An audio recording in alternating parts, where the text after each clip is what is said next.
Bienvenue sur Africa 24 dans cette nouvelle édition du QG News au sommaire de l'actualité. La deuxième édition du sommet Turquie-Afrique a pris fin ce jeudi en Guinée équatoriale. L'objectif était ici de développer un nouveau modèle de partenariat gagnant-gagnant. Au Cameroun, le JICAM, le groupement interpatronal du Cameroun, pourrait désormais donner son avis au Parlement. Il prendra ainsi part à la troisième session ordinaire de l'année, essentiellement consacrée à l'examen du projet de budget de 2015. Le sommet global de l'entrepreneuriat se poursuit à Marrakech, au Maroc. Entrepreneurs, institutions financières et bailleurs de fonds sont revenus sur les thèmes de cette année, à savoir innovation et technologie, deux notions nécessaires au développement du continent. La deuxième édition du sommet Turquie-Afrique a pris fin ce vendredi à Sipopo, en Guinée équatoriale. L'objectif était ici de développer un nouveau modèle de coopération entre la Turquie et le continent africain, comme nous l'explique Aminata Diak. Le deuxième sommet Afrique-Turquie s'est clôturé ce vendredi 21 novembre 2014 à Malabo, en Guinée équatoriale, placé sous le thème « Un nouveau modèle de partenariat pour le renforcement du développement durable et de l'intégration de l'Afrique ».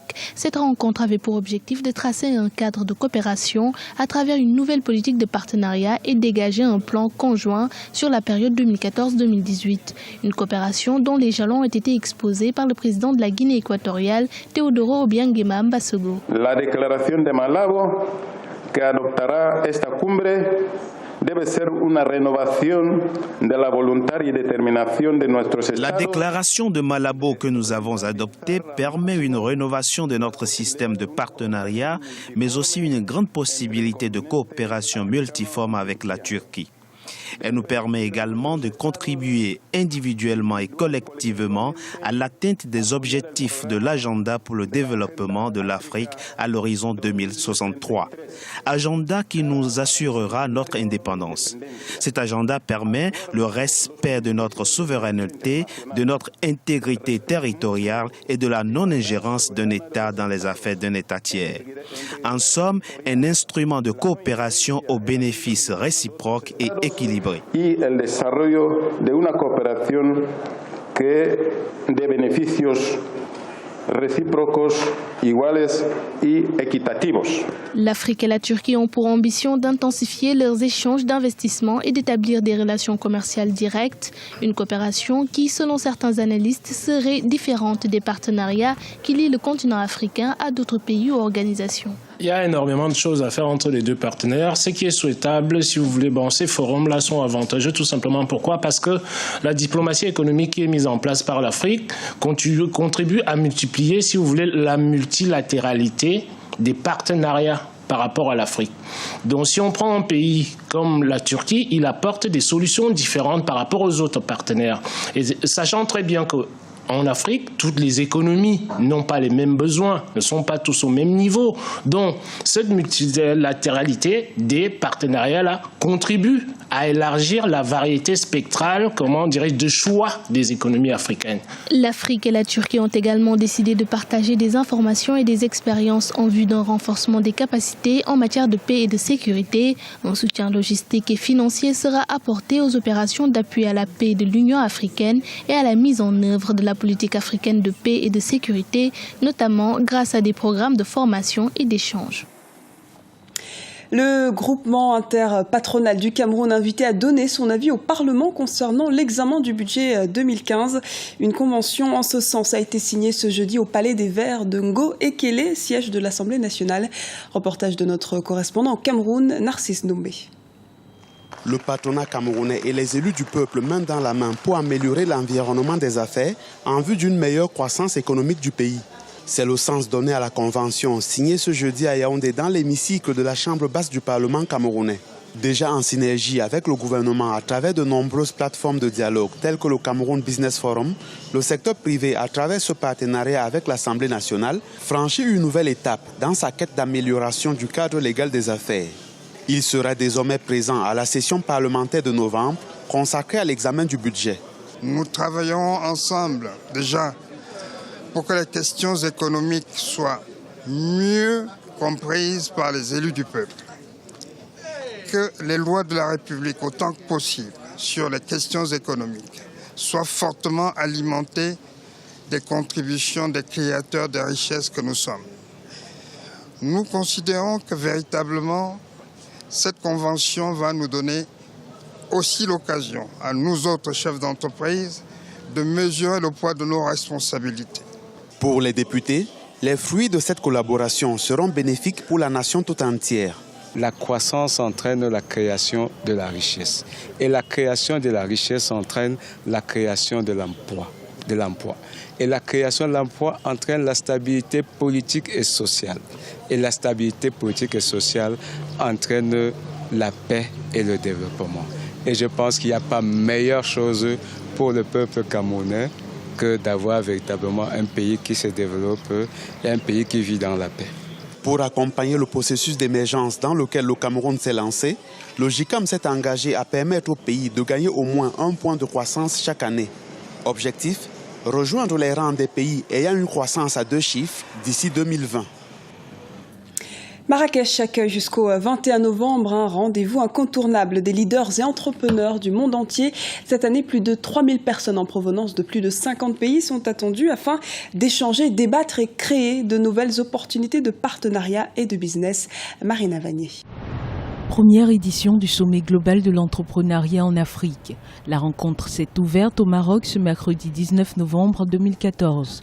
L'objectif de cette 5e édition était de créer des opportunités d'affaires, mais aussi d'investissement entre les entrepreneurs et les bailleurs de fonds. Au moins 12 séances plénières étaient au programme. Ces échanges ont offert une plateforme de choix aux différents intervenants pour débattre autour des thématiques majeures comme la croissance durable, le climat des affaires, la responsabilité sociale. Selon les analystes, avec en moyenne 4 à 5% de taux de croissance par an, l'Afrique est considérée comme le nouvel Eldorado. Dans la ville rouge de Marrakech, les autorités ont salué le choix du Maroc pour abriter cet événement. Le Maroc est fier que ce sommet, initié par le président Barack Obama en 2009, se tienne pour la première fois en terre africaine, confirmant ainsi la vocation et l'ambition du royaume qui considère la promotion de son partenariat avec ce continent comme un choix déterminé et irréversible.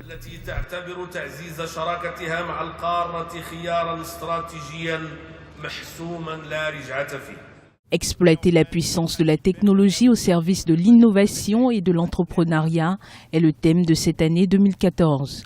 Ce forum mondial est devenu un rendez-vous incontournable des jeunes leaders et entrepreneurs de par le monde. Près de 3000 personnalités étaient présentes au sommet.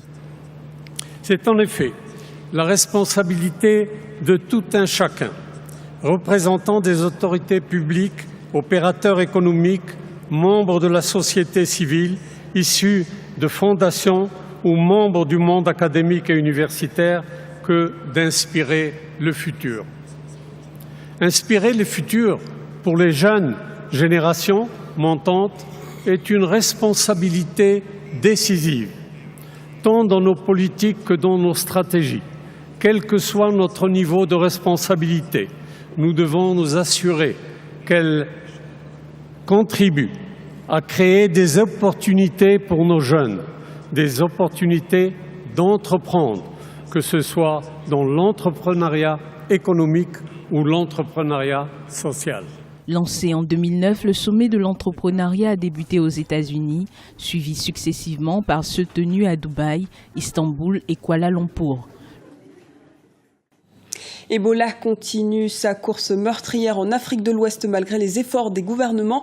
Le Mali, récemment touché par le virus, renforce son système de sécurité, notamment au poste de contrôle de Kourémalé, village frontalier de la Guinée. Les précisions d'Idel Atibissou. Dernier pays en date touché par la fièvre hémorragique à virus Ebola, le Mali déplore depuis 1 mois 3 morts et 6 cas répertoriés. Et les autorités, pour assurer la souveraineté nationale, multiplient les actions de sensibilisation et de sécurité sanitaire. La situation de notre pays se présente comme suit. Les échantillons testés en laboratoire, 6, dont 4 positifs liés à un patient décédé dans une clinique privée. Sur les 4 positifs, 3 sont décédés et 1 en traitement par les services spécialisés. 577 personnes contacts ont été identifiées et suivies quotidiennement. Le décès à Bamako de l'imam de la ville de Kouré-Malé a poussé les autorités à mettre sous surveillance toutes les personnes ayant pu entrer en contact avec ce dernier. Une situation qui a amené le président malien Ibrahim Boubacar Keïta à se rendre le 17 novembre dernier à Kouré-Malé. Située à environ 30 km de Bamako, cette région qui se présente comme une plaque tournante de l'exploitation artisanale de l'or attire des travailleurs de tout le nord de la Guinée et du sud du Mali. C'est d'une guerre qu'il s'agit, guerre contre la fièvre à virus Ebola. Et comme toute guerre, c'est une question de défense nationale. La défense nationale concerne tout le monde.